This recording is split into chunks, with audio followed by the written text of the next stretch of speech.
Iya, oke. Baik. Ya, Shalom, baik. Salam ibu-ibu kenal. semuanya. Salam kenal. Salam kenal, Dokter Lydia. Tuhan Yesus baik ya, Bu. Iya, sangat baik.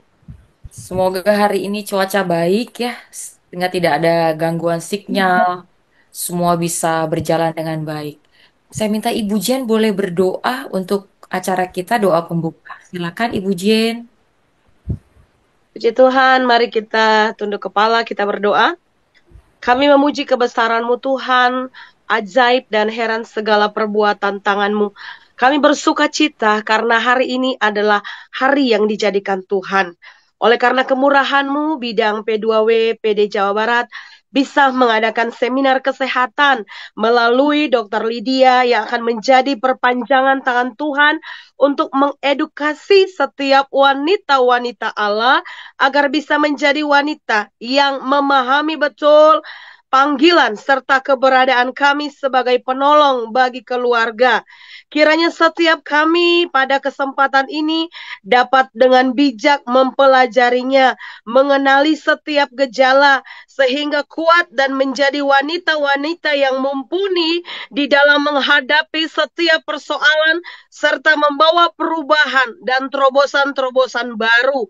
Tuhan pegang kendali penuh untuk setiap cuaca dan setiap jaringan, serta acara seminar ini dari awal pertengahan sampai pada akhirnya, agar semua dapat berjalan dengan baik dan sukses. Dan kami buka hanya di dalam satu nama yang indah dan nama yang berkuasa. Di dalam nama Tuhan Yesus Kristus, kami sudah berdoa dan mengucap syukur. Haleluya. Amin. Amin, amin. Thank you, Bu Jen.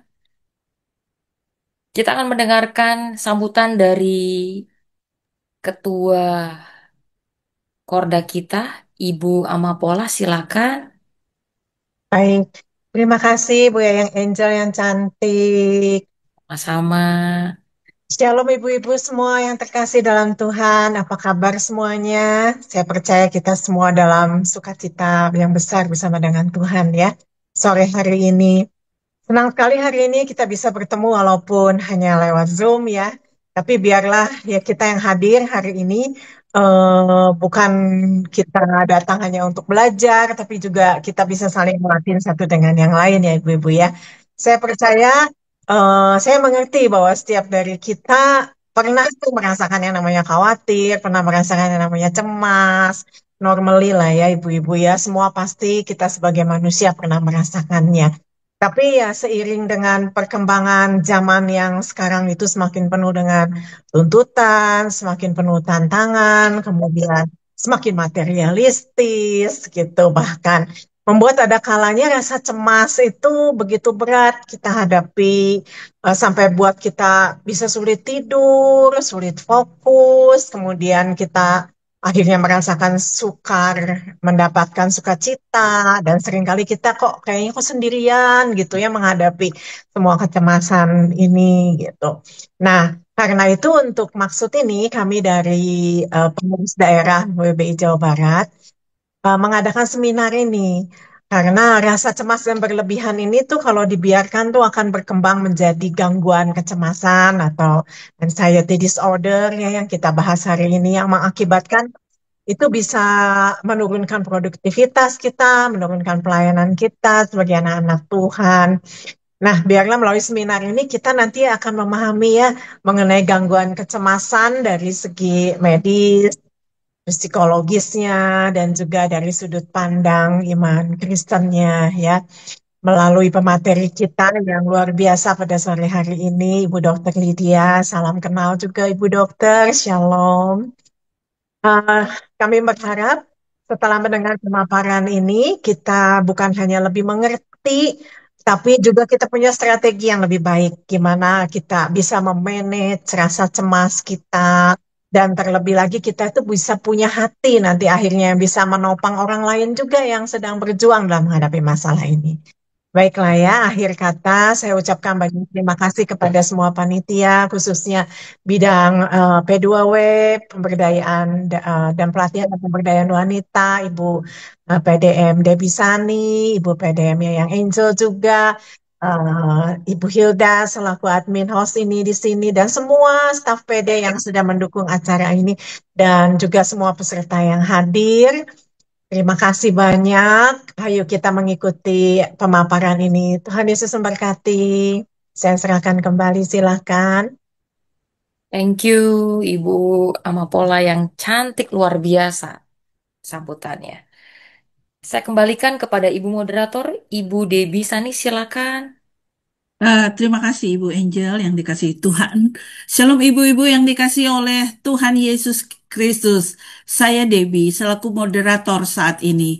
Saya mau memperkenalkan narasumber kali ini adalah seorang yang humble, seorang yang rendah hati. Namanya Dr. Lydia Herianto, MD, psikiater.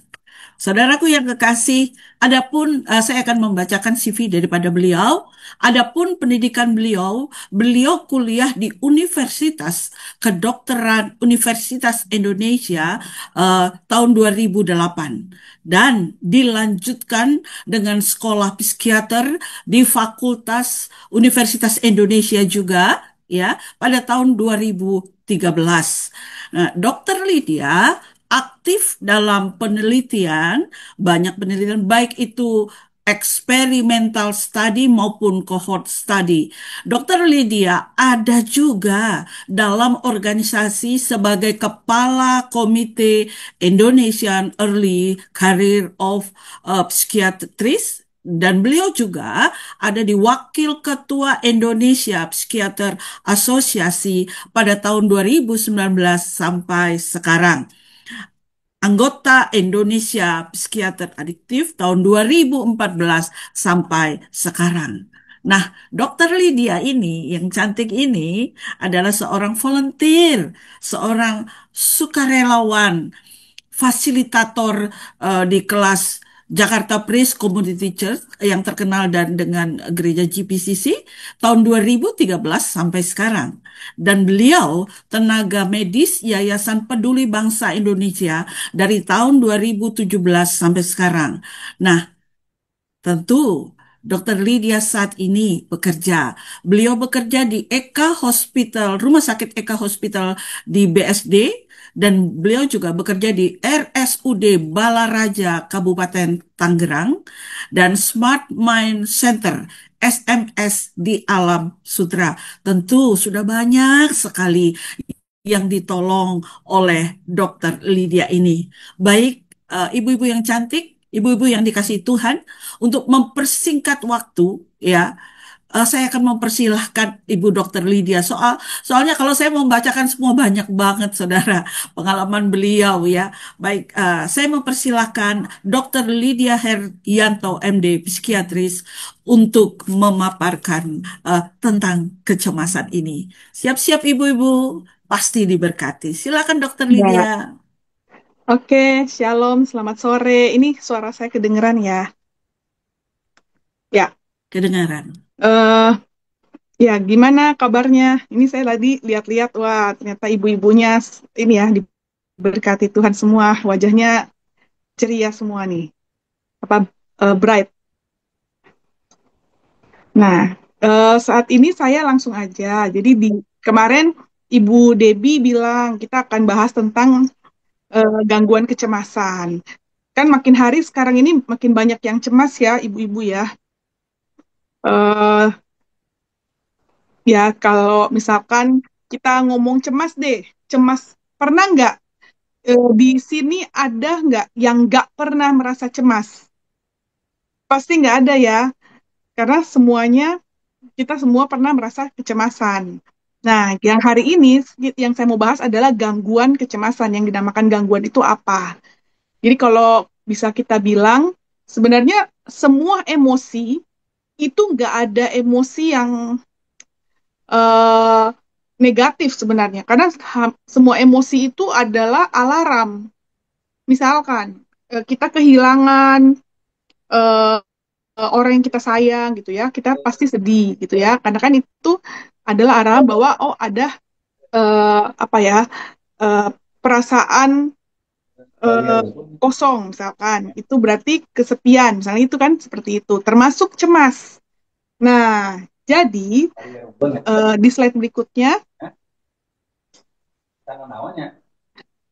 ya, oke, ini cemas berlebih, stres, panik, dan semua itu adalah ekspresi evolusioner dasar dari otak manusia. Jadi setiap kali ada stresor apapun yang kita alami, misalnya kita mengalami satu kejadian nih, nah kita akan berespon dengan perasaan itu.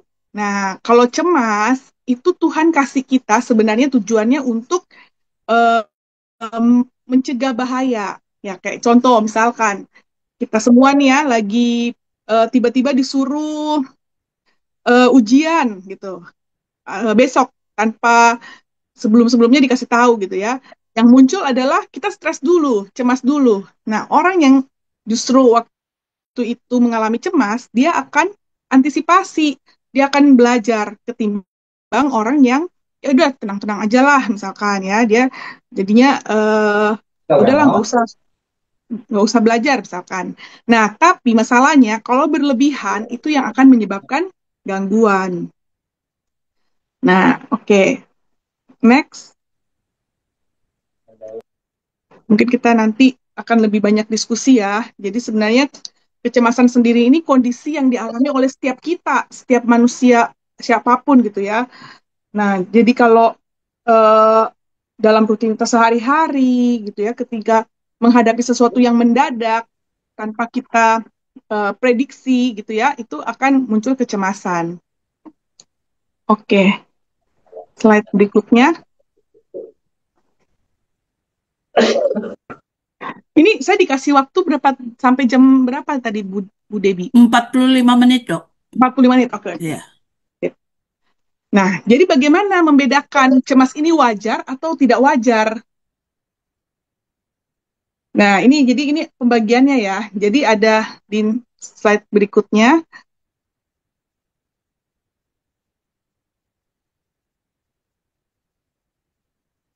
Nih, jadi cemas yang wajar ini dapat ditoleransi. Jadi misalkan ya, kita eh, tiba-tiba pengen naik pesawat nih, sama-sama kita pengen naik pesawat, terus hujan deras dan badai, misalnya gitu ya. Nah, ini kita cemas nih, tapi pada saat dikasih tahu bahwa oke, badainya sudah reda dan kita sudah boleh naik pesawat. Nah, akhirnya kecemasannya mereda, hilang. Karena peristiwa yang kita takutkan itu sudah tidak ada. Nah, itu cemas yang wajar. Atau tadi, sudah selesai ujian, udah lega ini. Mungkin was-was sedikit gitu ya, bisa ditoleransi karena menunggu hasilnya. Nah, itu masih wajar. Nah, yang kedua itu yang cemas yang tidak wajar. Nah, bila misalnya eh, masalahnya sudah selesai, tapi cemasnya itu masih ada.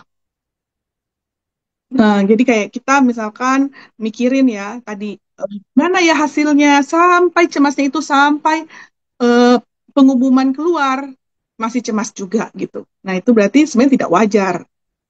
Nah, nanti kita bahas nih, kenapa hal itu bisa terjadi ya. Nah, yang dikatakan gangguan kecemasan, itu kecemasan yang tidak wajar sampai mengganggu. Jadi distress dan disfungsi. Yang dinamakan distress dia terganggu, mengganggu eh, sebagian besar hidupnya dan jadi disfungsi. Disfungsi itu jadi nggak bisa kerja, nggak bisa aktivitas sehari-hari karena ini eh, dia udah nggak bisa kontrol nih kecemasannya. Oke. Nah, di sini tadi ya, eh, ada nggak yang pernah merasakan cemas yang wajar? Tapi kalau misalnya ibu-ibu pendeta dan hamba Tuhan di sini pasti kayaknya karena semuanya memperkatakan firman Tuhan, kayaknya semuanya nggak ada yang cemas, gangguan cemas nih.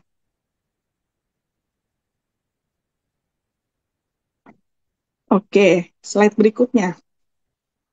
Jadi sebenarnya eh,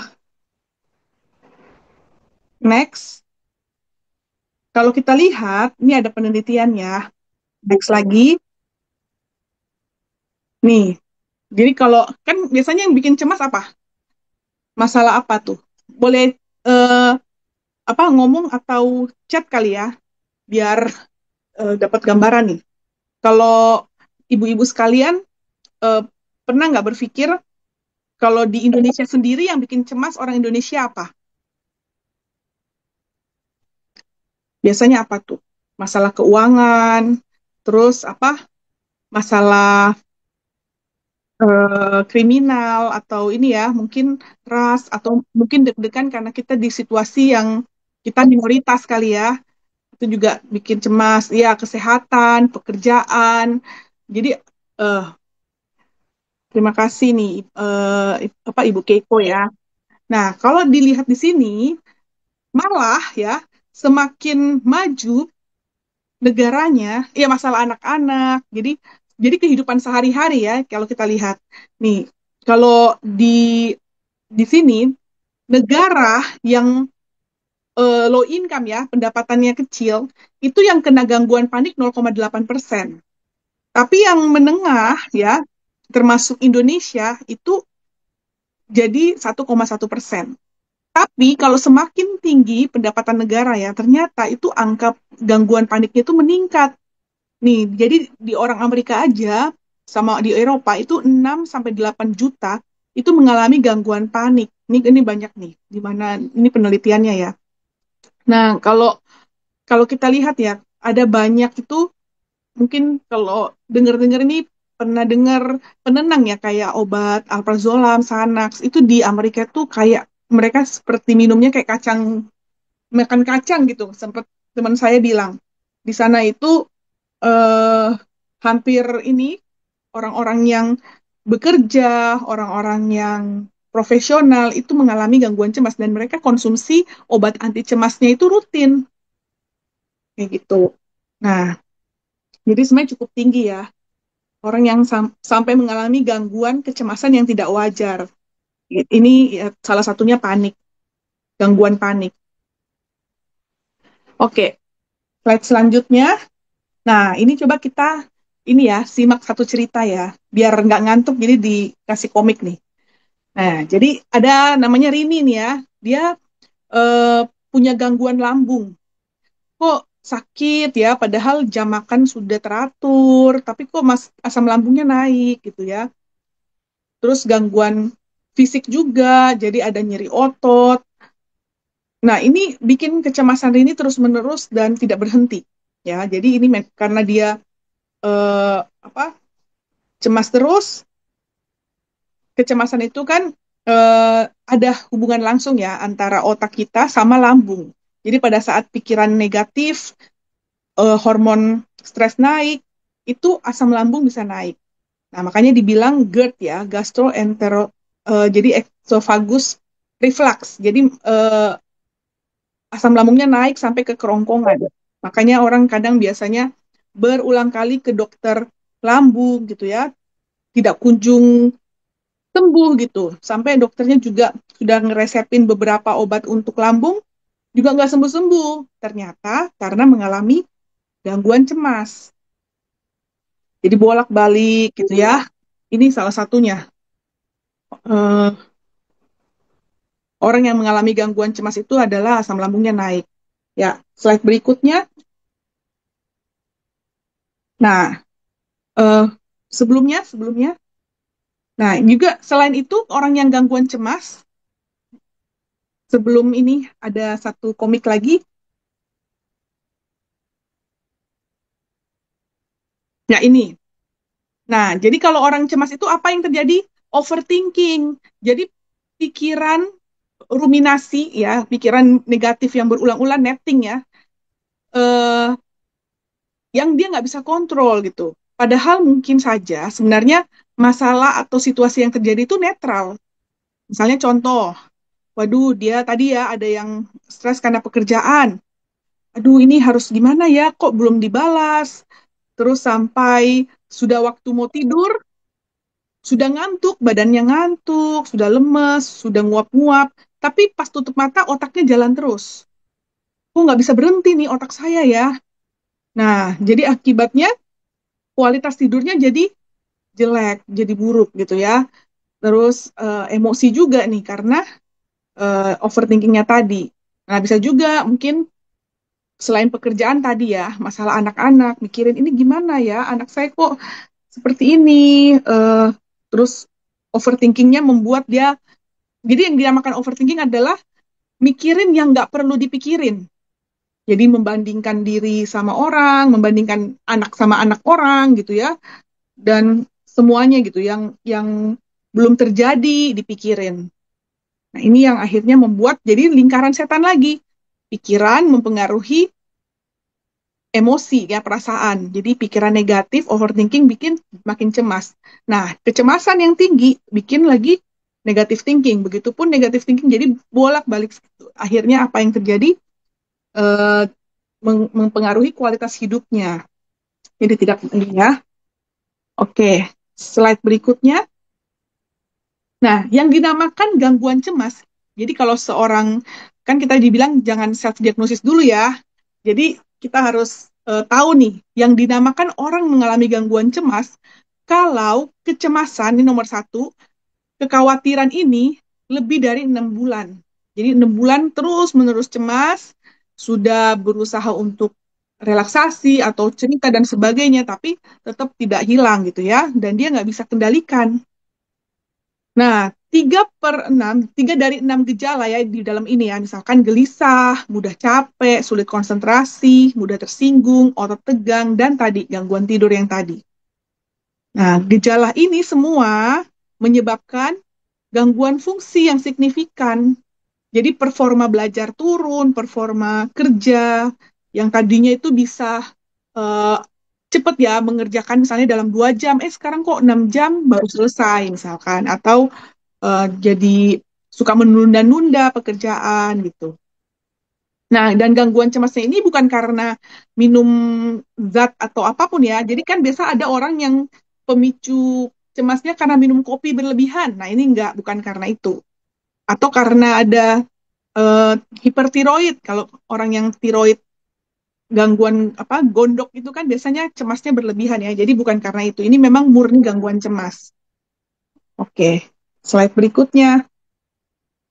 Nah, gangguan cemas sendiri ini lebih banyak gejala fisik dibanding misalnya gangguan depresi atau gangguan yang lain ya, gangguan psikologis yang lain. Kalau kita lihat orang dengan kecemasan yang tinggi itu lebih banyak mengeluhkan keluhan fisik ya, selain dia tadi ya secara emosi, khawatir, cemas, mudah marah, secara kognitif susah konsentrasi, tapi fisiknya tuh banyak sekali. Jadi badannya tegang, otot-ototnya kayak kaku, mudah lelah, eh, sering masalah pencernaan ya, sering diare, perutnya kembung, terus tadi suka sakit kepala, gangguan tidur juga ya. Jadi meskipun sudah sangat mengantuk tapi tidak bisa tidak mudah jatuh tidur, atau kalau sudah tidur kebangun-bangun tengah malam, atau setiap bangun pagi itu masih mengantuk dan tidak puas. Ini nih masih masih lemes nih. Karena ternyata saat tidur pun mikir ya tadi, pikirannya jalan terus. Oke, slide selanjutnya. Nah, gangguan fisik itu kita biasanya bilangnya psikosomatis. Jadi somatis somatis itu artinya fisik, psiko itu pikiran. Jadi apapun yang dia alami badannya, penyakitnya itu semuanya karena pikirannya gitu ya, atau disebut gangguan kecemasan. Nah, ini yang sering nih ketegangan otot gitu ya, bolak-balik dipijet atau apa, kok pagi-pagi udah nggak enak nih badannya. Terus jantung berdebar-debar. Nah, beberapa eh, pasien yang mengalami gangguan cemas bolak-balik IGD. Dia berpikirnya, oh saya kayaknya kena serangan jantung ini. Dia saya takut mati gitu ya, takut sakit gitu. Padahal pas diperiksa di EKG dalam batas normal, cuma memang eh, tekanan darahnya agak meningkat nih karena cemas tersebut. Terus ada tadi ya yang diare, nyeri dada. Jadi sekitar 40-50% pasien dengan gejala yang tidak dapat dijelaskan ini mengalami gangguan cemas. Jadi kalau kalau udah bolak-balik ke rumah sakit atau ke dokter, ya mungkin saja nih ya mengalami gangguan cemas. Nah, tapi nanti harus kita ini lagi, tanyakan lagi. Apa yang ditanyakan? Nah, slide berikutnya. Jadi kita harus tanya dulu penyebab utama gangguan cemasnya dia.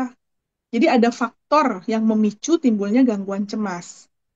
Ya, di slide berikutnya.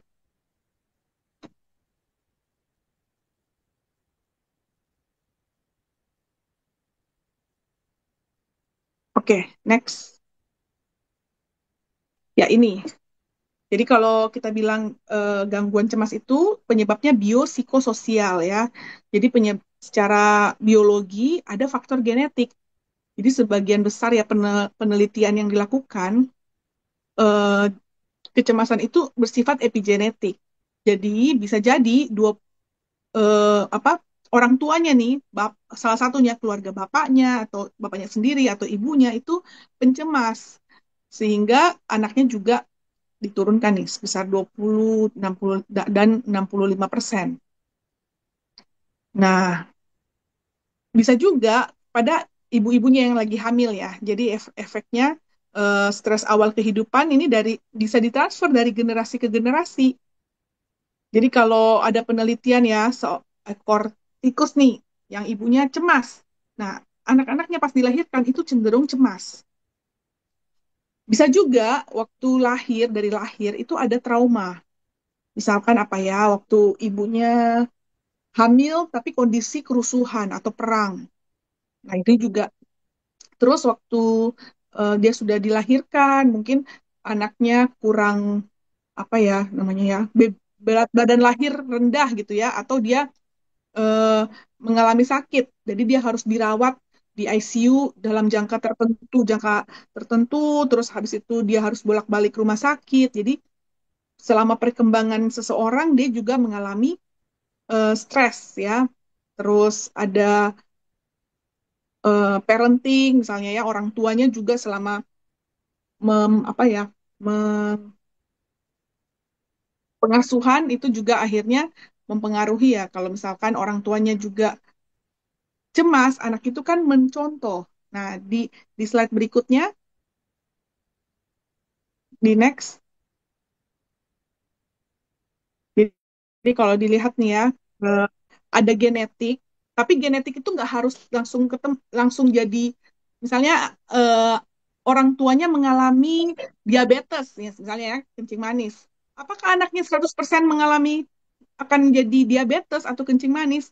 Enggak, karena harus dipengaruhi oleh lingkungan juga. Makanya dibilang epigenetik. Jadi faktor pencetus yaitu lingkungan sosial dan pengasuhan. Nah, misalkan tadi ya, kalau orang orang kena kencing manis pun, kalau anaknya itu tahu bahwa oke, berarti saya harus olahraga teratur, jaga makan, kesehatan, jangan stres. Nah, dia mengatur pola hidup, belum tentu dia eh, sepanjang hidupnya akan terdiagnosis diabetes. Sama aja dengan gangguan kecemasan dan depresi gitu ya. Jadi 35 hingga 80% itu faktor disebabkan lingkungan, termasuk peristiwa kehidupan yang membuat stres, pengalaman trauma, ya, misalkan anak-anak yang dibully sama temennya, atau eh, mengalami apa ya eh, kekerasan gitu ya waktu masih kecil, atau keterikatan yang terganggu, misalnya dalam hubungan yang toksik ya, toxic relationship, atau sering melihat orang tuanya bertengkar gitu. Nah, sepanjang kita hidup ya, dari kita kecil sampai kita dewasa, itu kita sebenarnya mirroring orang-orang di sekitar kita. Jadi kita em, masuk tanpa sadar itu ke alam bawah sadar kita. Jadi gaya pengasuhan atau apapun yang kita lihat setiap hari, misalkan perilaku pengasuhan yang cemas, orang tua gitu ya, yang ketakutan, aduh ini gitu, atau terlalu kritis, ngatur-ngatur, lebih, ayo cepat-cepat buruan, buruan, nanti kamu terlambat ke sekolah, atau aduh jangan-jangan terlalu banyak apa ya, melarang untuk jangan keluar rumah, nanti kamu ini jangan apa, jangan cepat-cepat dan sebagainya gitu ya. Akhirnya itu membentuk anak berespon apapun itu dengan cemas dan ketakutan dari lingkungan mereka. Termasuk pengalaman negatif. Misalkan diabaikan. Jadi kalau pulang gitu ya, pulang sekolah, pengen cerita, pengen ditanya nih, gimana nak perasaan hari ini? Temannya di sekolah itu menyenangkan nggak gitu ya? Tapi itu tidak dilakukan gitu. Akibatnya pengalaman negatif itu masuk. ke dalam hatinya. Jadi dia lebih mendem gitu ya. Atau dia mengalami pelecehan atau apa sering mendapatkan peringatan palsu. Misalkan suka dibohongin teman gitu ya. Ini nih, nanti kamu kamu dimarahin loh sama ini. Ternyata enggak. Akhirnya membuat orang dia jadi berjaga-jaga gitu ya. Jadi di dalam pikirannya itu selalu kayak cemas antisipatorik, jadi ketakutan terus gitu. Atau sering apa menyaksikan kayak kita misalkan kan sekarang ya buka baca berita itu pasti kan banyak kan ya kriminal, mau itu pencurian, perampokan, pembunuhan itu kan kayaknya mudah banget gitu dibaca oleh anak-anak gitu. Nah, anak-anak bisa jadi ketakutan gitu, apalagi kalau misalkan dilihat eh, kemarin sempet apa ya pendidikan kan berubah-berubah ya ininya apa sistemnya kurikulumnya itu juga akhirnya segala sesuatu yang terlalu cepat perubahannya itu bikin orang jadi cemas juga gitu. Misalkan anak yang orang tuanya berpindah-pindah kerja gitu ya, harus nanti bulan depan pindah ke sini, semua diboyong 1 tahun, dia baru deket sama temennya, harus pindah lagi gitu. Nah, gangguan kecemasan biasanya muncul saat pasien itu berusia 20 atau awal 30. Ini pertama kali gangguan kecemasan muncul. Nah, tapi ada juga yang tadi ya, berkembang cemasnya itu masa kanak-kanak dan remaja.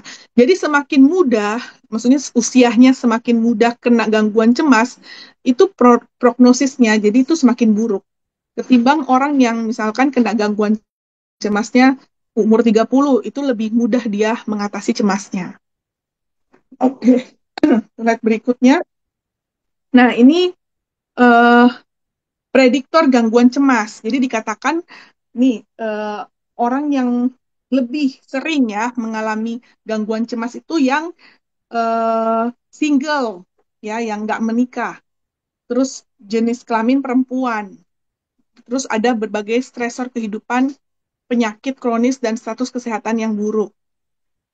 Terus ada gangguan lainnya ya, misalnya memang fobia, ya takut gelap, takut ketinggian, takut di tempat tertutup, terus yang kehilangan orang tua, terus ada masalah mental juga pada keluarganya, termasuk dukungan yang rendah secara afektif itu sesuai apa emosi, dukungan emosional yang kurang selama masa kanak-kanak sampai remaja. Nah, ini dibilang ini maksudnya bukan semua single akan gangguan cemas ya. Ini yang sendiri karena kan ada banyak juga mungkin single juga tapi dia punya banyak hubungan circle gitu ya sama komunitas, sama pertemanan gitu ya. Makanya penting sekali untuk tidak menjauhkan diri gitu ya dari pertemuan apapun termasuk ibadah, pertemuan komsel dan eh, punya apa keluarga di dalam Tuhan gitu. Ini penting banget. Itu jadi jangan menyendiri. Karena ada juga satu klien saya, dia menikah tapi dia merasa kesepian juga meskipun dia punya suami dan anak-anak gitu. Jadi tidak terhubung gitu ya dalam keluarga, jadi merasa sendiri. Nah, itu maksudnya seperti itu. Nah, gangguan cemas kalau misalkan dibiarin ya, kita misalkan eh, udah ketemu nih ada jemaat atau teman-teman yang mengalami gangguan cemas, tapi eh, kita tidak ajak untuk konseling atau dibantu gitu ya secara psikologis, ini lama-lama akan meningkatkan biaya kesehatannya dia. Kenapa? Tadi bolak-balik sakit mah, bolak-balik sakit kepala ke dokter ini, gak sembuh-sembuh gitu ya. Jadi akhirnya biaya pengobatan yang dianggap pengobatan fisiknya, yang tadinya ternyata ini kan gangguan cemas nih, itu meningkat. Terus menurunkan kualitas hidup, karena kan tadi tidurnya tidak dalam, tidurnya itu tidak optimal. Akhirnya yang produktivitas yang harusnya kalau kalau orang kan eh, tidurnya bagus, kan energinya full tuh untuk mengerjakan apapun itu lebih maksimal ketimbang yang mengalami gangguan cemas. Nah, terus hilangnya hubungan sosial dengan keluarga karena moodnya nggak enak gitu. Jadi sering menarik diri, sering males untuk diskusi, apa sharing, tukar pikiran karena dia pun merasa tidak nyaman ya dengan kondisinya. Itu. Jadi dan meningkatkan mortalitas. Ini menyebabkan kematian bisa-bisa kalau tadi ya terlalu banyak konsumsi obat ini dan obat itu. Nah, nanti efek sampingnya kemana-mana gitu ya. Oke, slide berikutnya. Nah, ini session terakhir ya. Jadi apakah ada tips nih atau pesan tertentu buat seseorang yang punya gangguan cemas? Nah, mungkin aku tanya dulu nih, biar ini ya. Kalau bapak, apa ibu-ibu di sini sama kakak semua yang pernah kena cemas, biasanya ngapain? Ngapain aja? Buat ngilangin kecemasannya, apa aja yang dilakukan?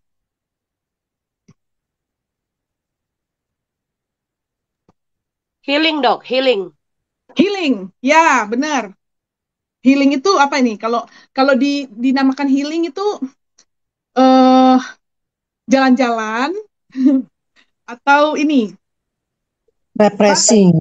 Refreshing. Nah, nanti kita bahas tentang healing nih ya. Soalnya gini, jadi kalau kalau namanya healing itu proses penyembuhan luka ya. Jadi kita kan nanti akan menggali nih, mungkin ada trauma atau apapun di masa lalunya gitu. Terus dia akan mengikuti proses healing. Nah, proses terapi untuk trauma healing itu tidak nyaman, apa dan membutuhkan perubahan dari dia. Jadi perubahan perilaku dan mindsetnya dia. Dan jadi beda ya dengan tadi refreshing yang kalau misalkan di sosial media kan kita bilangnya kalau pergi jalan-jalan gitu itu namanya healing. Nah, itu sebenarnya bukan itu. Iya. Itu namanya refreshing ya. Nah, jadi ini kita samain persepsi. Tapi betul, bisa bisa juga pada saat kita mengalami kecemasan, yang kita lakukan adalah kita pergi jalan-jalan, pergi refreshing, nih, makan, bisa nyanyi, ya benar ya, berdoa, dengerin musik atau lagu, mencoba berdamai dengan keadaan. Nah, ini udah benar semua nih yang dilakukan. Oke, jadi slide berikutnya ini saya ini ya eh, rangkum dan detailin lagi nih dari jawaban ibu-ibu semua. Dari intinya gini, kalau dibilang cemas, panik, takut itu kan adanya di perasaan kita ya, di emosi kita. Emosi ini muncul itu karena apa? Ada dua faktor sebenarnya. Faktor yang tidak bisa kita kontrol itu situasi yang bikin kita cemas. Kan tadi ya, faktor untuk ujian atau baca berita-berita yang negatif. Nah, itu nggak bisa kita kontrol. Tapi ada satu yang kita bisa lakukan adalah kita mengerjakan yang faktor internalnya, yaitu faktor pikiran sendiri.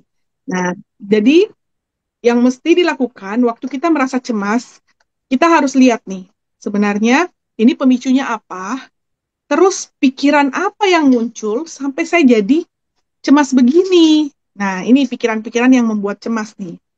Nanti kalau di sini kan katanya para hamba Tuhan juga banyak ya, jadi bisa sharing nih nanti kita sama-sama. Jadi ada yang karena orang yang hanya fokus sama masalahnya, microview ya. Jadi dia melihat hanya itu aja tanpa melihat helikopter view gitu ya. Jadi dia dia mikirin gimana ya, misalkan di satu hari itu ada satu kejadian yang bikin dia cemas sampai sudah pulang ke rumah kejadiannya masih nempel di kepalanya gitu ya. Jadi dibawa-bawa gitu.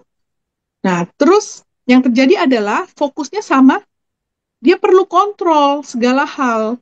Jadi kayak misalkan apa ya, ibu rumah tangga tuh, katanya ibu rumah tangga juga cemasnya berlebihan nih. Karena apa? Karena dia harus ngontrol suaminya, ngontrol anaknya, ngontrol rumah.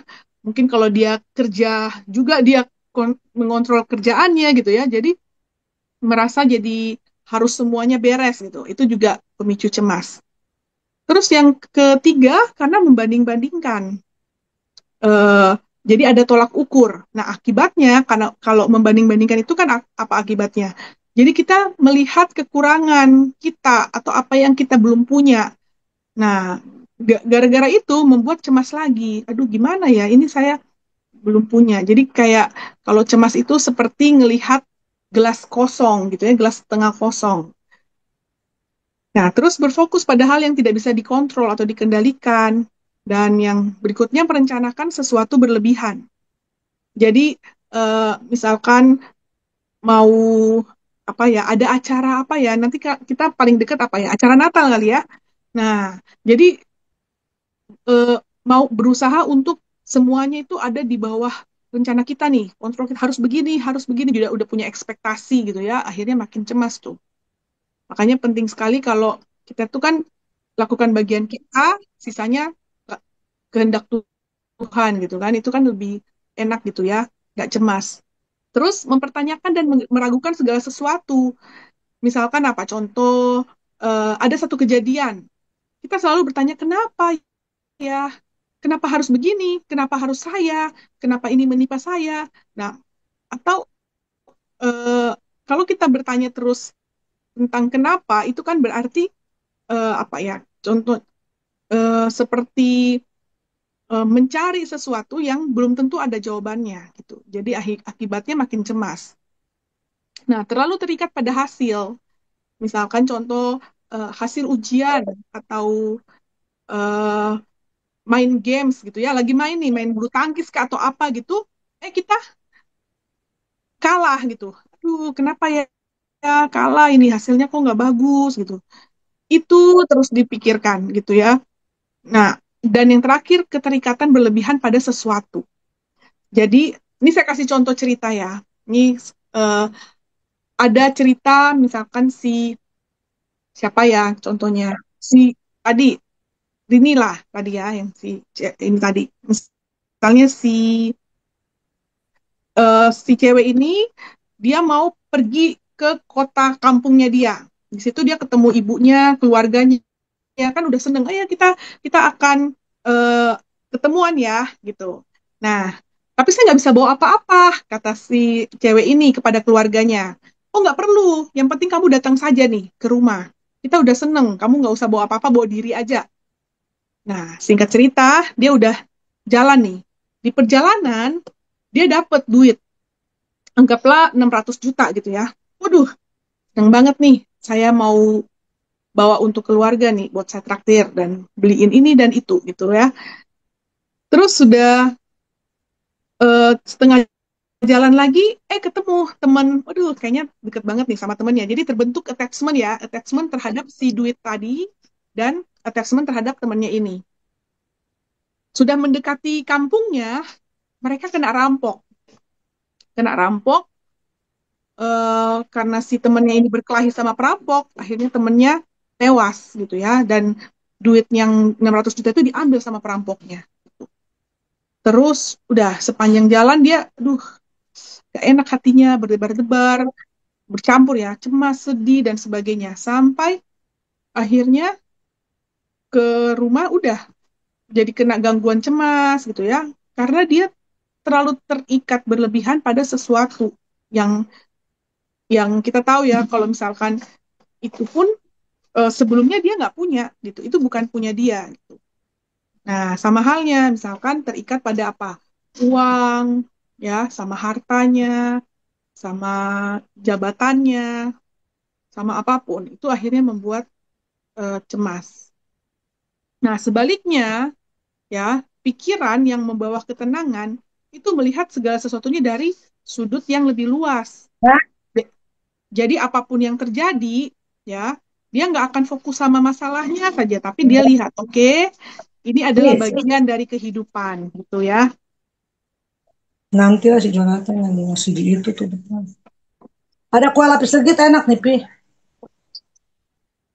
Cuma dia kan pakai itu doang. Apa telur. Ibu-ibu bisa minta tolong di mute. Silakan Dokter Lydia Oh ya, lanjutkan. oke, lanjut lagi ya. Nah, yang kedua adalah tadi detachment justru. Jadi melepaskan. Kita tahu bahwa ada nih hal yang di luar kontrol saya dan itu bukan punya saya. Jadi saya juga kalau dikasih puji Tuhan, kalau enggak juga oke-oke aja gitu ya. Jadi tidak membandingkan kok saya nggak punya, orang lain kok udah gini-gini saya belum gitu ya ini tadi kan. Jadi melepaskan aja gitu. Berserah gitu ya. Kalau kita bilang surrender. Nah, terus mengapresiasi. Jadi apresiasi apa yang Tuhan kasih. Yang enggak ya sudah. Berfokus sama hal yang kita kendalikan saat ini di sini gitu ya. Bukan masa lalu, bukan lihat ke masa depan gitu. Nah, yang berikutnya memiliki kepercayaan dan keyakinan pada diri sendiri dan pada proses.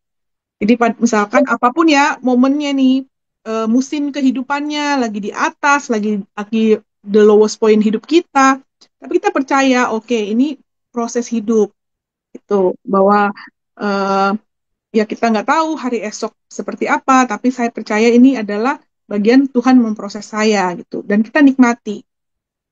Dan yang berikutnya adalah penerimaan. Jadi eh, kita belajar untuk eh, eh, kayak contoh misalkan seorang atlet gitu ya, dikasih menu latihan, kadang sakit, kadang bener Ya, nggak kuat lagi gitu ya, atau misalnya ya, lagi pendidikan, aduh berat sekali gitu ya, tapi oke, dengan Babe, dia boleh handphone dulu. menikmati proses dan menerima itu membuat pikirannya lebih Ini tenang. agak, ini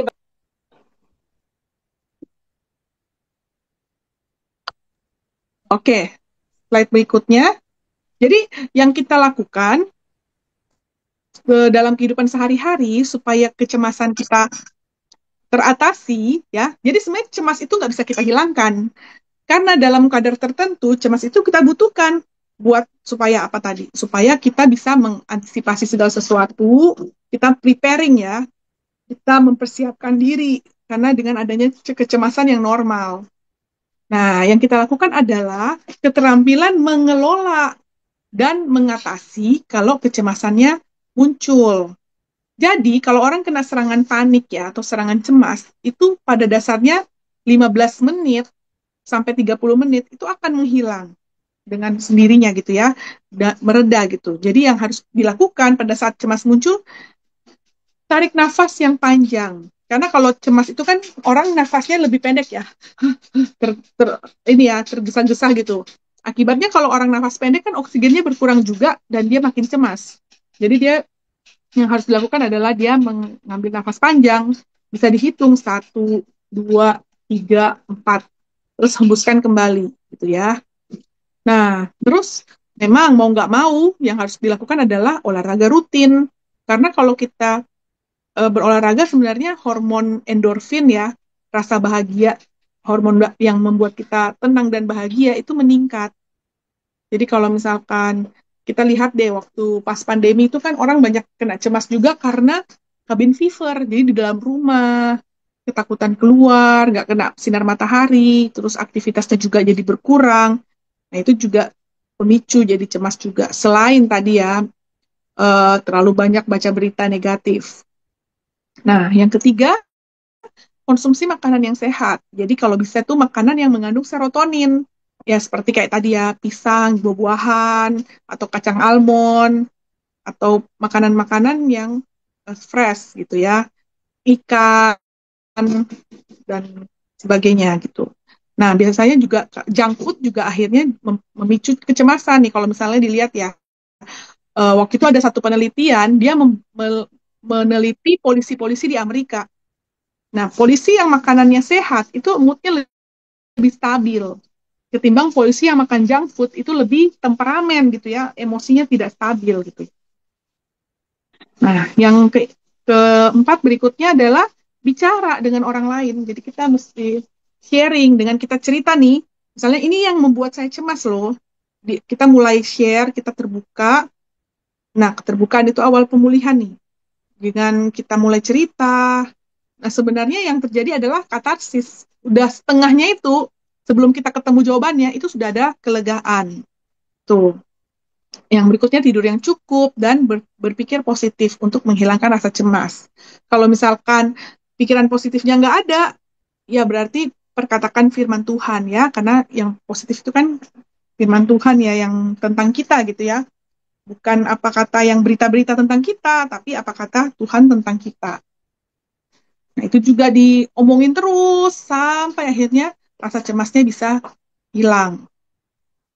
Biasa ada yang tadi ya, apa nyanyi ya, ada yang nyanyi lagu rohani atau dengar Alkitab suara atau dan pokoknya apapun buat mengisi Karena kan pikiran itu ada, setiap hari itu ada dua nih, ada pikiran positif dan pikiran negatif. Yang mana yang menang, ibu-ibu? Pikiran positif kita atau negatif kita yang menang? Negatif. Nah, yang menang itu tergantung yang paling sering kita kasih makan. Jadi kalau kita tiap hari nih kasih makan pikiran kita dengan tontonan atau orang toksik ya, toxic relationship tuh pernah tuh, atau punya teman-teman yang suka ngata-ngatain kita, diomong-omongin gitu ya. Ini ada yang suka nonton Netflix nggak nih? Soalnya hamba Tuhan di sini ya. Tapi ada satu satu reality show judulnya 100 Human ya, 100 Human itu. Di satu sesi itu dia mengadakan eksperimen nih.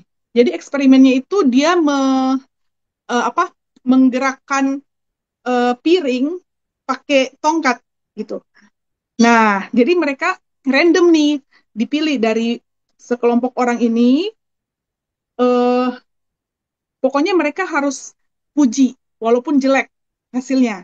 Jadi dipuji, kasih apa? Wah, bagus, kamu pasti bisa, kamu pasti ini. Oh, keren tuh, dikit lagi dan sebagainya. Nah, di satu eh, kelompok lagi, walaupun bagus, dia harus ngomong, ah jelek itu nggak bagus. Ada satu statement dia bilang, dogi saya di rumah aja lebih bagus dari kamu. Pokoknya kata-kata yang negatif yang sampai membuat si orang tersebut, ya sekelompok orang tersebut berpikir negatif. Nah, sepanjang hari akhirnya mereka ini ya melatih itu. Nah, terus terakhir dilihat ternyata orang yang tadi yang dipuji, yang dikasih apresiasi, yang dikasih semangat itu malah jago, jadi jago untuk itu melakukan itu teknik itu. Sedangkan yang kelompok yang lain yang tadinya bagus ya, yang oke gitu, tapi jadinya nggak bisa gitu. Nah di akhir dari si eksperimen tadi, akhirnya tiga jurinya ngasih tahu bahwa ini hanya eksperimen. Kita tadi melakukan itu tadi sebenarnya karena kita disuruh bilang itu nggak bagus gitu. Terus orang tersebut langsung share, oh iya, jadi ternyata kata-kata apapun itu masuk ke dalam pikirannya dan dia akhirnya berpikir bahwa, oh ternyata saya memang nggak bagus gitu ya. Tapi sebaliknya orang yang tadi yang nggak bisa, pada saat dikasih semangat, yang kata-kata positif gitu ya, malah bisa gitu. Jadi tadi eh, kita harus memilah nih sebenarnya. Kita nggak bisa, masalahnya kan kita nggak bisa kontrol kan apa yang orang mau ngomong tentang kita, tapi kan kita bisa kontrol, kita nggak mau denger. Kita mau pilih yang positif tadi, karena kita memilih untuk mau ngasih makan pikiran kita yang positif, gitu. Nah, oke. Slide berikutnya, ini kelewat sedikit nggak apa-apa ya, Bu Debi, 2 slide lagi. Nah, jadi kapan saatnya seseorang yang gangguan kecemasan itu harus cari pertolongan? Yang pertama, Kak, kalau dia sudah merasa kayaknya nggak mampu lagi deh menahan mengatasi tekanan dan masalah sehari-hari ini, dia udah nggak kuat. Terus dia udah ngerasa ada penurunan fungsi di kerja, terus ada perubahan perilaku, ya. Jadi tadinya sangat pede gitu ya, jadi negatif thinking terus. Terus moodnya jadi suka marah, jadi tidak stabil.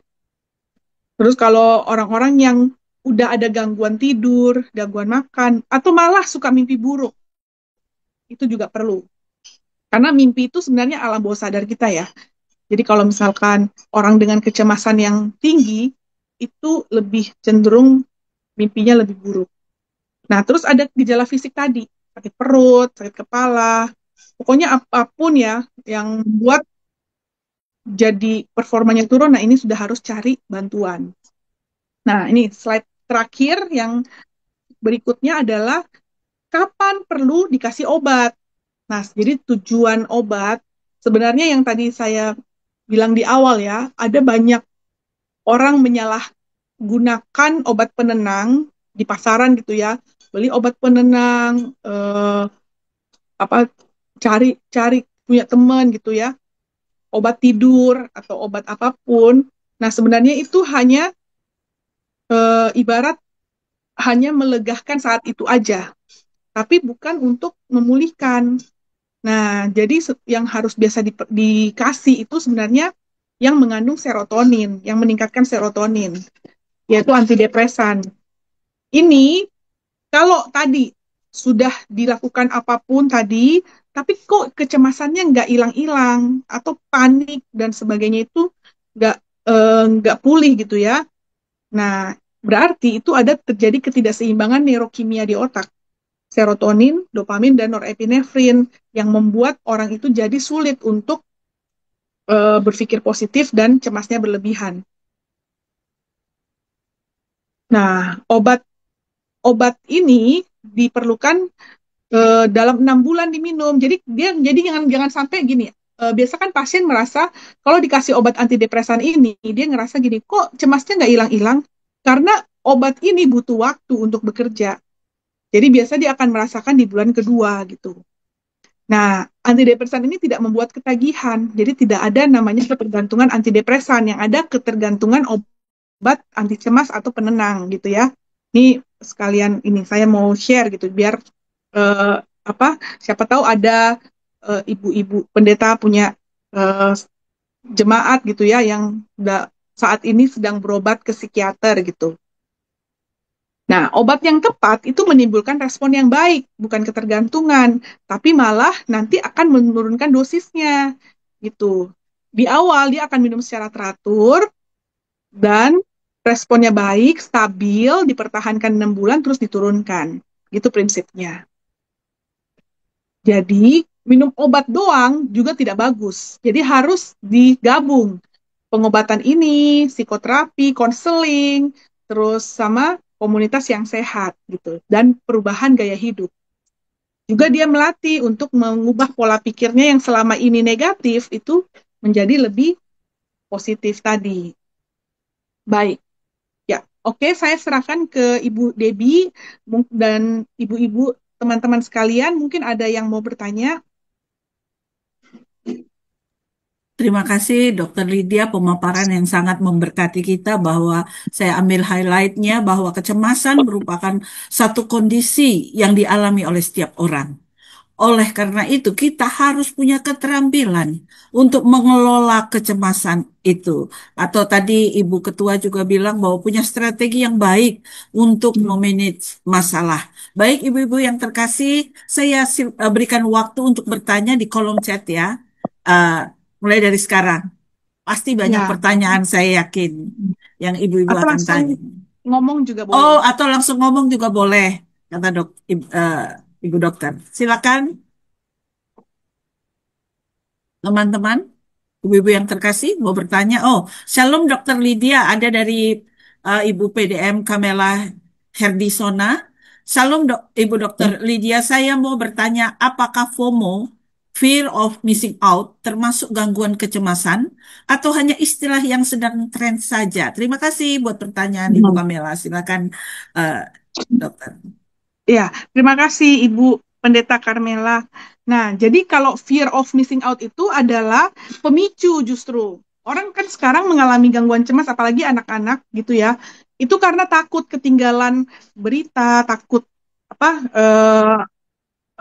takut misalnya teman-temannya sudah tahu dia belum gitu. Jadi over informasi. Jadi kebanyakan orang yang mengalami FOMO ini itu dia nggak bisa lepas dari handphonenya, screen time terus. Kalau bisa setiap kali bunyi jadi pengen lihat apa yang terjadi di WhatsApp grup, terus kepo sama apapun yang terjadi gitu ya. Akhirnya overwhelm, jadi otaknya jadi penuh. Nah, sebenarnya gini, itu akhirnya membuat cemas lagi, makin cemas karena kan dia jadi fokus sama yang nggak bisa dia kontrol. Kan semua perkembangan dunia ini kan berpindah terus. Ini ada teman saya anak IT pernah bilang, dia bilang gini, kalau IT ini kan berkembang 2 sampai 4 kali ya. Sebenarnya pada dasarnya manusia itu juga tidak akan mudah untuk mengikuti perkembangan zaman yang kayak gini dan tujuannya apa sih? Nah, pada akhirnya kita harus memilah mana yang penting dan nggak penting untuk kita, maksudnya yang kita butuhkan itu apa, dan nggak semua kita harus tahu juga. Kita harus fokus sama apa yang paling penting gitu. Misal, contoh, kalau anak-anak kan kayak misalnya, aduh apa ini yang harus saya pelajari? Semua mata pelajaran, misalnya ada 14 mata pelajaran, haruskah semua? Itu juga akhirnya jadi cemas. Karena tadi ya, pengen menguasai semua, tadi pola pikir yang salah juga itu adalah pengen tahu semua, yang termasuk ini, fear of missing out, ketakutan akan ketinggalan, itu akhirnya pemicu. Nah, yang harus dilakukan membangun pola pikir, oke, masa depan atau apapun itu bukan kita cari keluar. Kita fokus aja ke dalam diri kita, sebenarnya apa sih yang kita punya, strength kita apa, itu yang kita latih. Maksudnya kayak contoh itu ya mungkin yang kalau di Alkitab yang ada 1 talenta, 2 talenta, 5 talenta. Jadi fokus aja, misalnya kita cuma dikasih 2 talenta gitu ya atau satu. Ya udah fokus aja dua itu dikembangkan gitu. Tanpa harus lihat, yang lain punya 5, yang lain punya 10 gitu ya.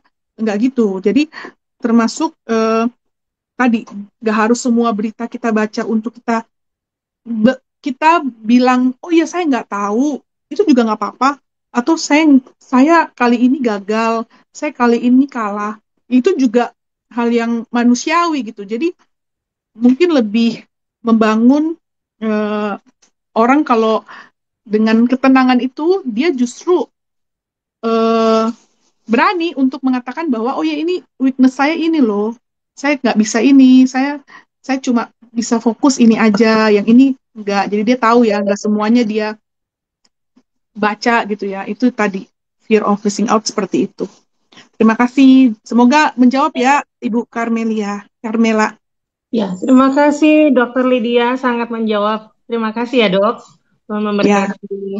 ya Tuhan berkati. Iya, Shalom ada pertanyaan juga di kolom chat. Dikatakan begini oleh Ibu Keiko. Salam Dokter Lydia, kalau misalnya memerlukan bantuan psikiater, apakah bisa? Aduh, di mana tadi itu? Karena ada banyak pertanyaan. Apakah bisa bantuan psikiater? Apakah bisa dengan Bu Dokter? Apakah harus offline? Ataukah bisa dengan online seperti via Zoom? Mm-mm. Kalau sebaiknya ya Bu, paling bagus itu sebenarnya langsung ketemu. Kalau offline kan tadi ya, misalnya kayak sulit untuk kita lihat. Dan pada saat sesi terapi itu bukan hanya ngomong seperti ini, menulis, kita bisa tulis bareng, ada satu kegiatan yang dilakukan. Misalnya pada saat dilakukan CBT ya, kognitif terapi gitu, dia juga bisa share sambil nulis gitu. Jadi eh, dan bisa jadi pada saat kita evaluasi, oh kayaknya ini membutuhkan pengobatan nih. Nah, pengobatan itu biasanya harus datang langsung, nggak bisa online. Ada waktu itu pernah saya dapat satu pasien dari Halodoc ya, kan apa klik dokter Halodoc itu kan biasanya dapat pasien online dulu, dia kadang online, tapi ujung-ujungnya pasiennya sendiri yang bilang saya nggak nyaman loh online, pasiennya yang ngerasa kayaknya lebih enak itu datang langsung katanya gitu. Terima kasih dok atas jawabannya. Ada juga yang bertanya, Shalom, istri saya ada cemas, anxiety, dan kalium rendah, suka pusing, harus apa yang dilakukan dan ngantuk katanya. Oh ya, memang benar kalau orang kena gangguan kecemasan, anxiety itu kan ngantuk ya, karena malamnya itu dia kualitas tidurnya nggak bagus. Jadi tadi kalau bisa, pertama ubah pola makan, kurangi screen time juga, jadi 2 jam sebelum tidur malam itu kalau bisa matiin gadget gitu, karena itu juga mempengaruhi ya kualitas tidurnya. Nah terus eh, kalau bisa juga ada waktu pagi hari olahraga istrinya juga ya buat mood booster.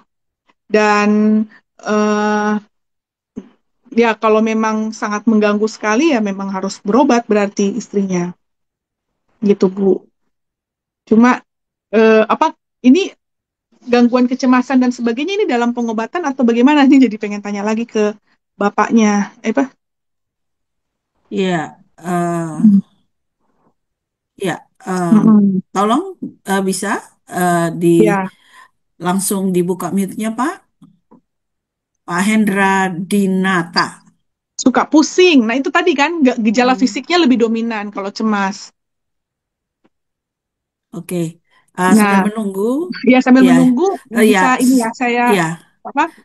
Pertanyaan yang lain lagi, ya. Ya boleh boleh. Shalom Bu Dokter dan Ibu, sorry, Shalom Bu Dokter. Kalau ada anak yang suka ngomong sendiri, apakah karena faktor gangguan jiwa atau kecemasan yang berlebihan, Dok? Oh ya, jadi gini kita harus bedain nih. Dia ngomong-ngomong sendiri itu lagi self talk atau kayak menyemangati kan ada anak yang bilang, ayo kamu bisa, kamu bisa. Iya, oke, tetap tetap semangat. Itu kan ada anak yang gitu self talk atau karena dia berhalusinasi. Jadi dia ngomong itu karena dia dengar ada yang ngajak ngomong. Nah, ini yang harus ditanyakan ke anaknya. Itu tadi ngapain tuh gitu. Nah, kalau misalkan dia bilang, oh iya ternyata ada yang ngajakin saya ngomong ya, berarti dia mengalami halusinasi dan itu harus harus minum obat, diobatin gitu. Nah, penting begini ya, kalau zaman sekarang ya, kalau saya lihat ada beberapa klien, orang tua itu kadang nggak kenal loh anaknya itu, nggak tahu persis kondisi anaknya. Jadi banyak hal yang anaknya nggak ceritain ke orang tuanya. Nah, coba mungkin keluarga juga bikin itu suasana di rumah atau sesekali itu ngobrol sama anak itu sharing tentang kondisi kelemahan kita juga. Kadang biasa anak kan ngerasa takut ya karena ekspektasi orang tua. Makanya ada satu ini ya, satu psikolog bilang gini, anak itu justru tampil terbaik itu di depan orang tua. Justru sisi dark side-nya dia, sisi jelek-jeleknya em, masalah dan itu yang tahu psikolog atau psikiater gitu. Jadi ada baiknya ya memang padahal kan kalau namanya rumah itu adalah keluarga itu yang kita bisa tampil apa adanya yang terburuk-buruknya kita itu di keluarga itu yang bisa nerima gitu. Tadi apa ini eh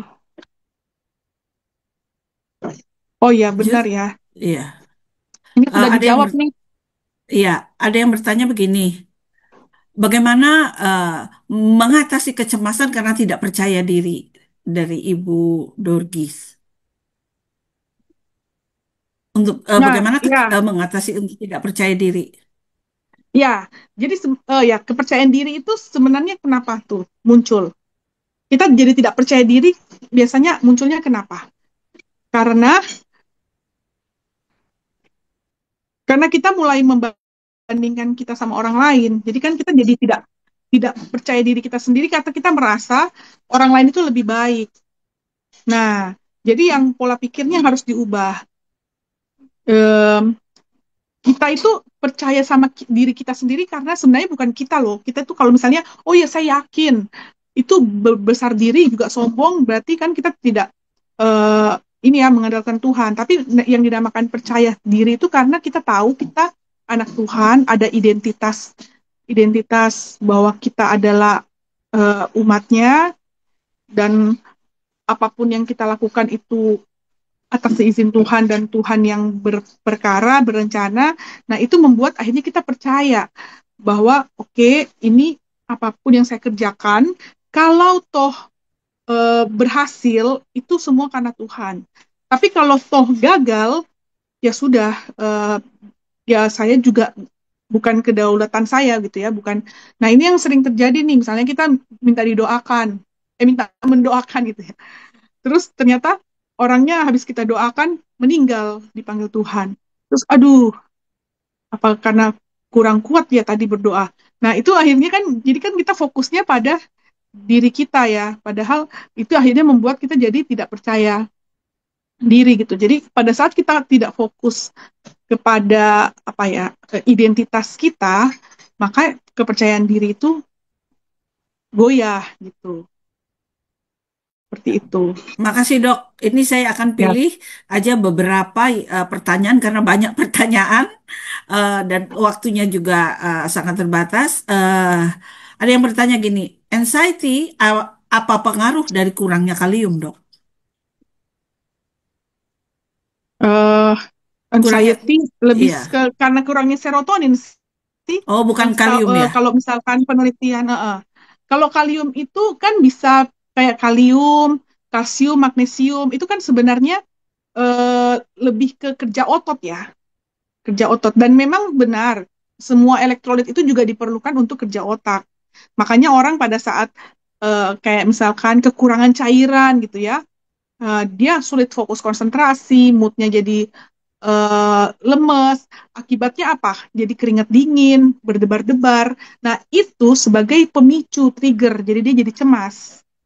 Tapi bukan pemicu langsung, bukan pencetus langsung gara-gara itu dia jadi cemas, enggak. Karena dia ngerasa lemas, ngerasa kok nggak nyaman nih, kok jadi berdebar-debar. Nah, itulah jadi pemicunya. Tapi Ya, sebenarnya bukan.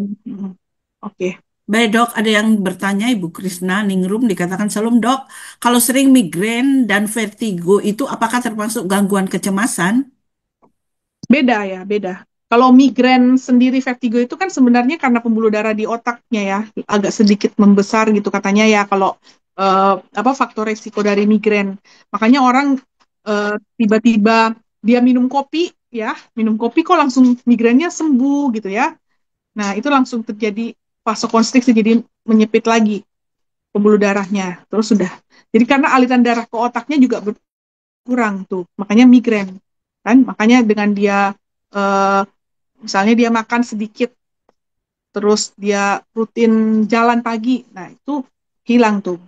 Nah kalau vertigo sendiri itu karena keseimbangan gangguan kan vestibular itu daerah keseimbangan di belakang apa tuh telinga ya tuba Eustachiae. Nah itu bikin dia jadi berputar karena tidak seimbang.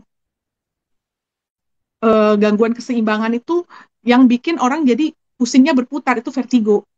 Nah, makanya obat yang dikasih adalah dia bikin stabil itu, atau nanti ada terapi. Kalau misalnya ke neurologi, ke dokter saraf, ada terapi untuk vertigo gitu, di fisioterapi gitu, untuk di ini apa kembali. Nah, bisa juga migrain atau vertigo itu muncul karena trauma kepala. Dulu pernah jatuh, kebentur kepalanya gitu kan. Nah, sebenarnya nggak ada hubungannya sih. Kalau dengan gangguan kecemasan kan lebih ke kecemasan nih, perasaan cemas, takut, khawatir, dan itu memicu tadi fisiknya juga kan jadi berdebar-debar, keringat dingin, asam lambung naik. Nah itu beda dengan yang tadi ya. Pusingnya migrain dan vertigo itu beda dengan pusingnya cemas. Kalau pusingnya cemas itu karena ketegangan, tension headache, ketegangan otot di belakang gini. Sakit, nyut-nyut kayak orang mikir gitu ya.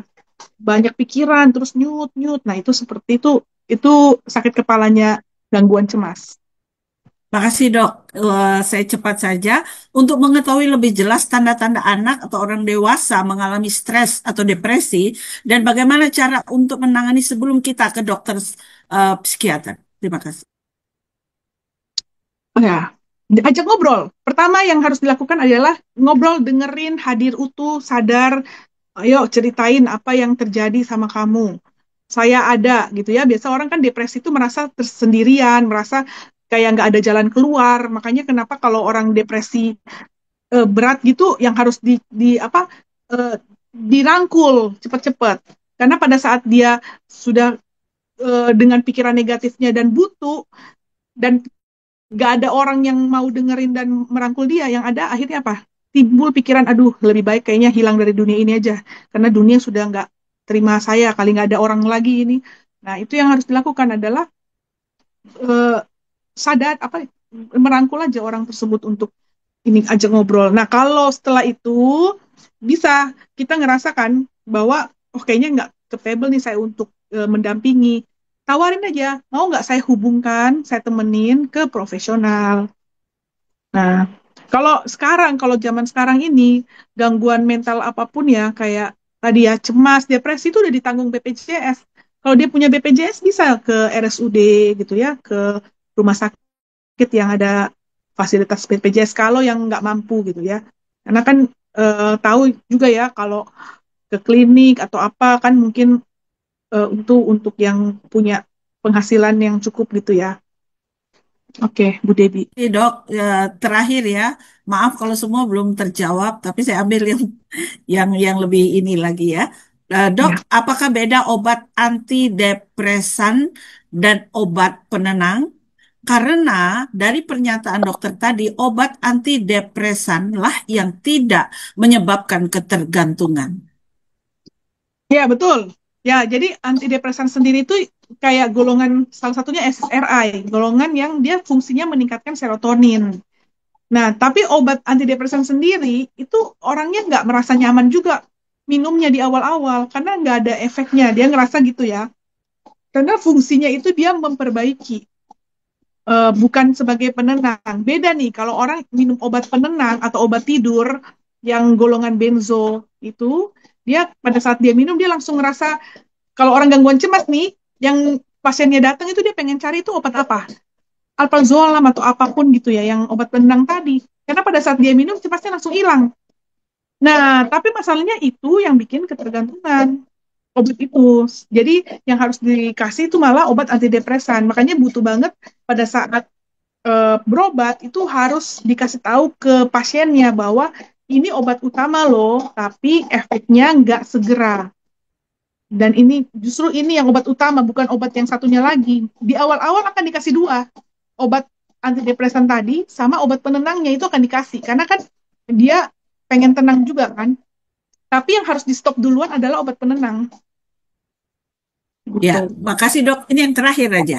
Apakah orang yang terkena gangguan kecemasan bisa sembuh? Dan apakah bisa menurun ke anak? Tadi udah Bisa pulih, bisa. Betul. Gangguan cemas ini bisa pulih. Bisa. Jadi kalau dibilang kayak skizofrenia gitu ya, gangguan skizofrenia itu minum obat seumur hidup dan dia ya tergantung sama obatnya. Kalau dia nggak minum dia berhalusinasi lagi.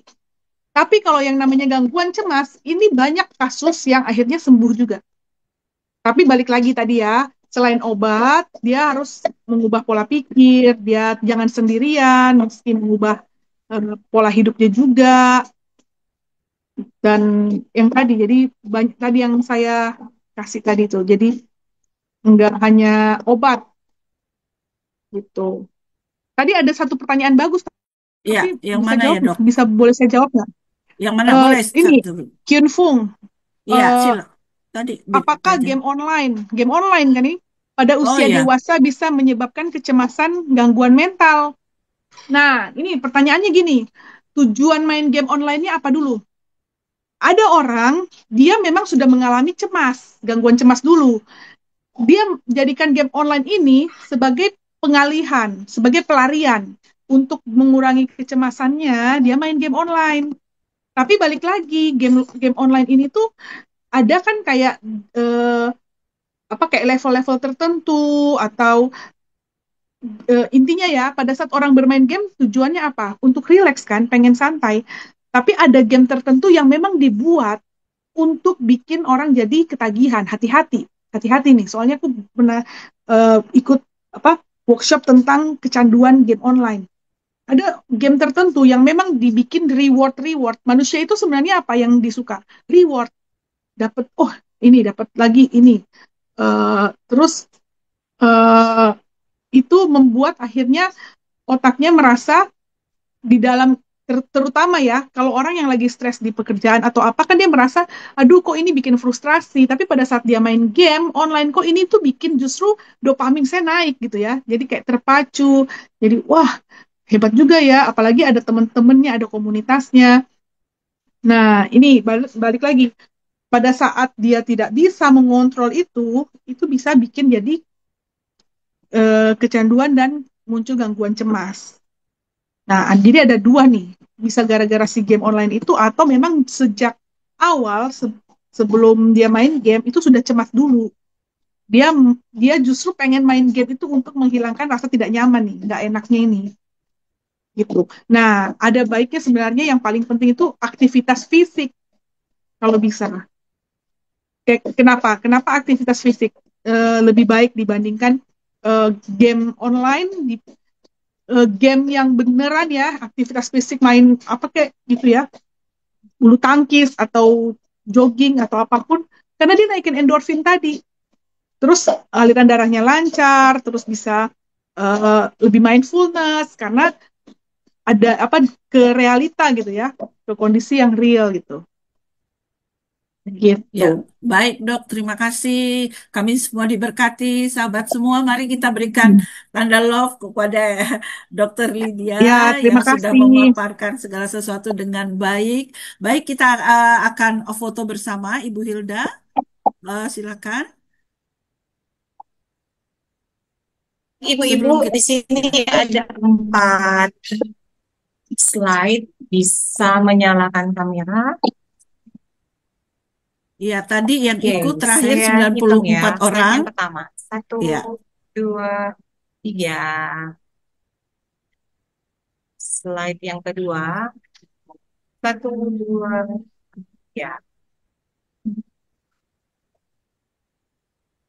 Slide yang ketiga.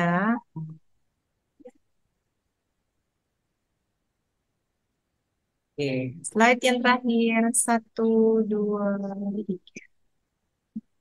Oke, ibu-ibu, terima terima kasih. kasih. Kita Terima kasih. mengucapkan terima kasih kepada Bu Dokter Lydia. Pemaparannya sangat memberkati kita, dari yang tidak tahu kita jadi tahu. Dan saya percaya ibu-ibu dapat memanage kecemasan sehingga semuanya sehat. Baik, tadi yang ikut saya lihat di record 94 orang. Puji Tuhan, haleluya. Kalau sekarang menurun karena banyak yang doa, ya, yang ada Oh, oke, jadwal baik. doa. Iya. Terima Sekali lagi kasih. terima kasih. Ada doa penutup dari Ibu Ketua. Silakan Ibu Amopola. Baik. Terima kasih Ibu Debbie, terima kasih juga Ibu Dr. Lydia yang sudah menyiapkan waktu dan kesempatannya untuk kita semua. Sungguh sangat diberkati kita pada sore hari ini. Sebelumnya kita berdoa tutup terlebih dahulu dan kita terima berkat dari Tuhan. Bapa yang penuh kasih, Bapa yang baik, kami sungguh mengucap syukur kalau pada sore hari ini kebenaran firman Tuhan sudah kami dapatkan. Kami boleh memperluas pengetahuan kami, Tuhan, tentang khususnya tentang gangguan kecemasan ini. Tuhan, kami sungguh mengucap syukur kalau pemaparan pada sore hari ini membuat kami boleh lebih terbuka, lebih boleh mengerti lagi, untuk kami juga Tuhan boleh bisa memanage kecemasan kami dengan lebih baik, menjauhkan segala hal-hal yang tidak berkenan dengan kehendak Tuhan dalam kehidupan kami. Bapak, kami berdoa untuk semua wanita-wanitanya Allah yang hadir pada sore hari ini, kiranya berikan kepada kami semua kemampuan dan kekuatan yang datangnya daripada Tuhan sendiri. Kami ajarkan kami untuk kami juga berserah sepenuhnya ke dalam tangan Tuhan, sesuai dengan firman-Mu yang mengatakan bahwa serahkanlah segala kekhawatiran kami kepada Tuhan, maka Engkau oleh memberi kepada kami kekuatan. Damai sejahtera Tuhan yang melampaui segala akal pikiran itu yang akan memenuhi seluruh kehidupan kami. Biarlah Tuhan Yesus, kami juga Tuhan boleh belajar untuk kami boleh uh, boleh tidak cemas Tuhan, tetapi boleh menyerahkan semuanya ke dalam tangan Tuhan. Dan bila ada anak-anak Tuhan yang saat ini sedang mengalami anxiety disorder, kiranya saat ini Tuhan bantu, Tuhan jamah, boleh Roh Kudus-Mu Tuhan beri kekuatan, kesembuhan, kelepasan, karena di dalam Engkau Tuhan selalu ada pemulihan yang baru. Terima kasih Tuhan, kalau sebentar kami akan berpisah satu dengan yang lain, kami serahkan seluruhnya ke dalam tangan Tuhan. Kami menyerahkan juga Ibu Dr. Lydia ke dalam tangan Tuhan. Kiranya Tuhan pakai beliau lebih heran, lebih indah lagi. Sebagai dokter juga Tuhan beri hikmat, bijaksana, kemampuan untuk boleh menangani setiap pasien yang Tuhan percayakan kepadanya. Sebentar kami akan berpisah satu dengan yang lain, biarlah Tuhan kami boleh berpisah dengan damai sejahtera yang dari Tuhan sendiri. Mari ibu-ibu sekalian, kita angkat tangan kita di hadapan Tuhan, kita angkat hati kita dan kita terima berkat dari Tuhan. Tuhan memberkati engkau dan melindungi engkau, Tuhan melimpahkan engkau dengan damai sejahtera. Saat ini pulanglah dengan damai sejahtera dari Allah Bapa, kasih dan pengorbanan dari Tuhan Yesus Kristus yang sempurna, pimpinan penyertaan Roh Kudus senantiasa menyertai kita mulai dari saat ini hingga Maranatha Tuhan Yesus datang yang kedua kali, bahkan hingga selama-lamanya. Mari semua yang percaya kita katakan amin.